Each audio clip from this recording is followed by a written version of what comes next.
عليكم ورحمة الله وبركاته. مرحبا بكم معايا من جديد. اليوم ان شاء الله غنشارك معكم هاد اقتراح هاد الفطائر اللي كيجيو رائعين. نتمنى يعجبوكم. تبعوا المقادير وطريقة التحضير. بسم الله غادي ندوز المقادير عندي هنايا 500 غرام ديال الطحين الابيض، غادي ندير 2 كيسان هما الاولين، وكاس ديال الفينو، وعندي هنايا معلقه ديال سنيده، عندي هنايا معلقه ديال الحليب غبره، معلقه ديال خميره د العجين، معلقه صغيره ديال الملح، ونص كاس ديال الزيت سواء زيت المائده سواء زيت الزيتون، ولا تخلطوا بيناتهم.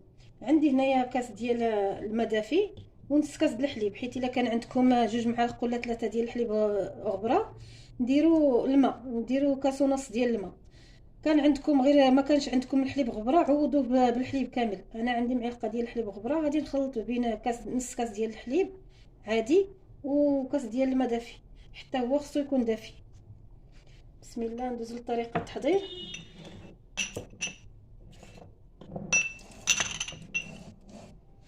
يعني راه بساطين ساهلين دغيا كيتحضروا.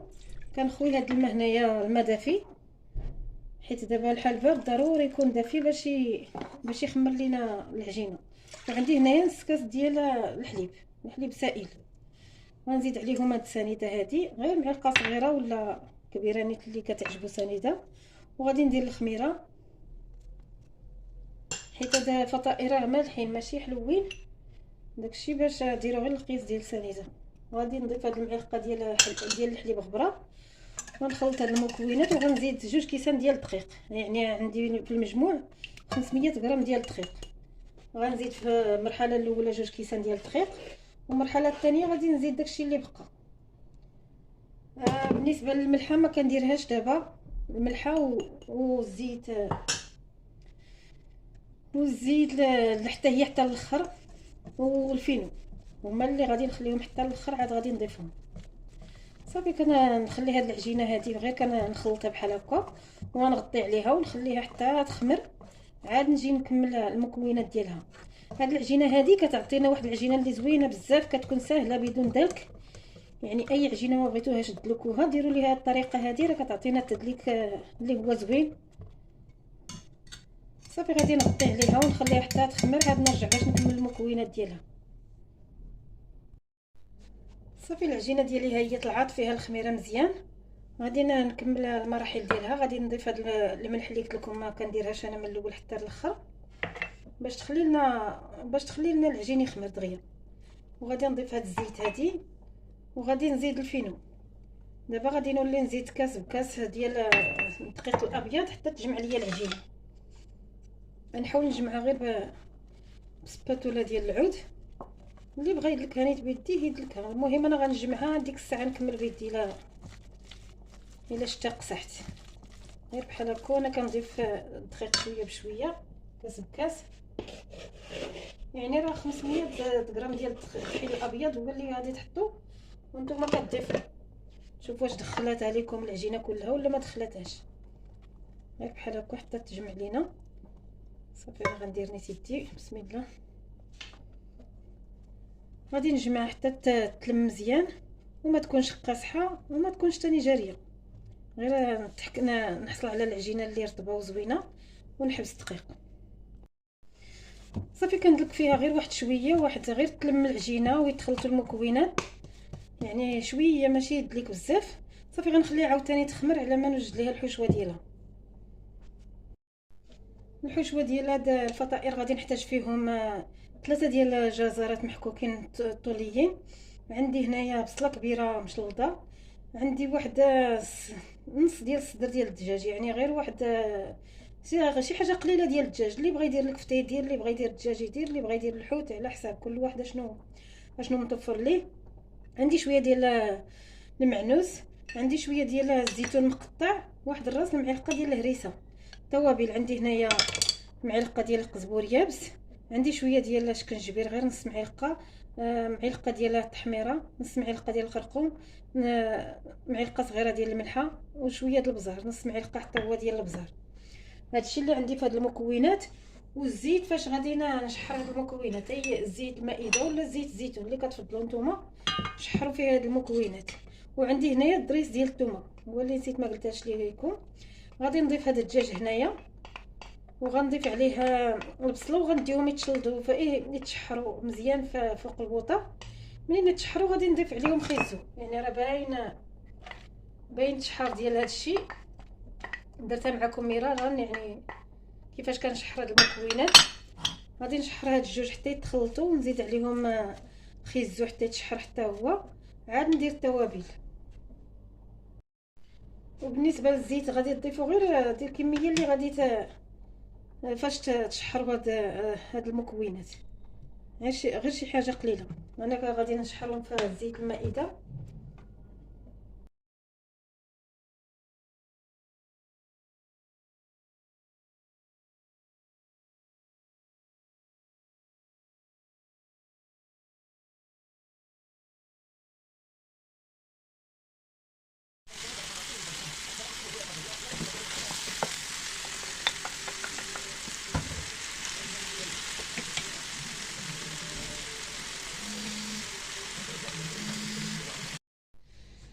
صافي بعد ما تشحروا لنا هاد المكونات غادي نزيد الزيتون وغنزيد هاد الهريسه. هادي الهريسه على حساب الذوق، اللي ما كضر ولا ما كيبغيهاش ما يديرهاش. اللي عزيزه عليه هي عمر المعلقه. انا درت غير راس معلقه باش غير تبنن لينا هاد المكونات. صافي غادي نخلطهم مزيان وغادي نجيب العجينه نيت دابا باش نخدموهم باش نشكلوهم.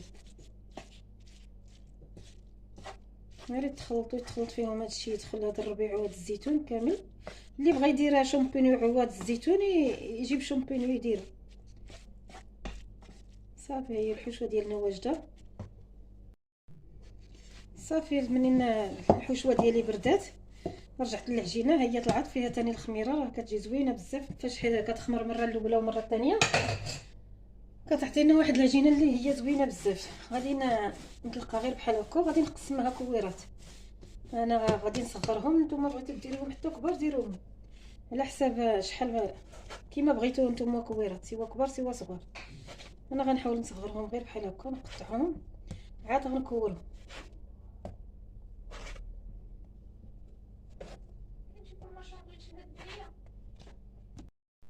صافي كنكورهم بهذه الطريقه هذه، يعني غير تكوار عادي. عاد غادي نرجع باش نطلقهم نشكلهم كيما بغيت غير بحال هكا. اللي بغى يعبرهم باش يجيو ليه نفس القد. اللي ما مولفش يديرهم يعبرهم باش يجيو نفس الشكل.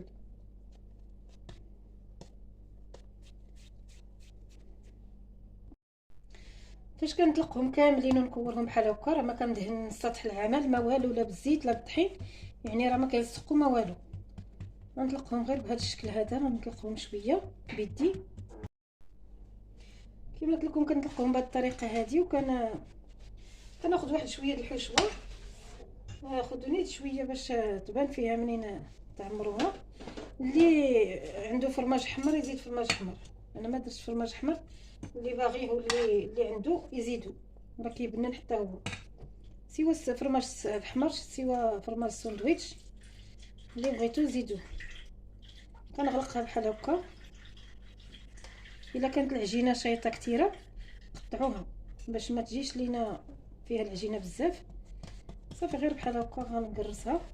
حاولوا تسدوها مزيان باش ما تحلش لينا في الفران. وصافي كنقلبها بحال هكا على وجهها. صافي غنستمر بحال هكا حتى نسالي هاد الخبيزات كاملين.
صافي خبيزات ديالي ها هما بعد ما ساليتهم دهنتهم بالصفر ديال البيض وشويه د الحليب وشويه د الخل. وعندي هنايا داكشي اللي بقى ليا د العجينه شكلته بهذه الطريقه هذه، شكلته ميني باغيت حتى هو. غندخلهم جوج للفران سخون غير من التحت، يعني شعله غير من التحت حتى يطيب هو من التحت، عاد نحمرهم من الفوق. صافي هذا هو الشكل النهائي ديال الفطائر ديالي، نتمنى يعجبوكم وشكرا بزاف لكم الكومونتيرات اللي كتخليو ليا، شجعوني بالكومونتيرات واللايكات الا كتشوفوا الفيديو كيستحق. انا نحل معكم واحد الحبه وتشوفوا كي كيجيو من الداخل كيجيو رائعين. يعني هاد العجينه هذه كتستحق تجربه، غادي تستغناو كاع على العجائن اللي كمولفين الفطائر ديالكم. هذه كتجي كتجمع بين طريه يعني رطبه وفي نفس الوقت بنينه. نتمنى تعجبكم وتجربوها بالصحه والراحه.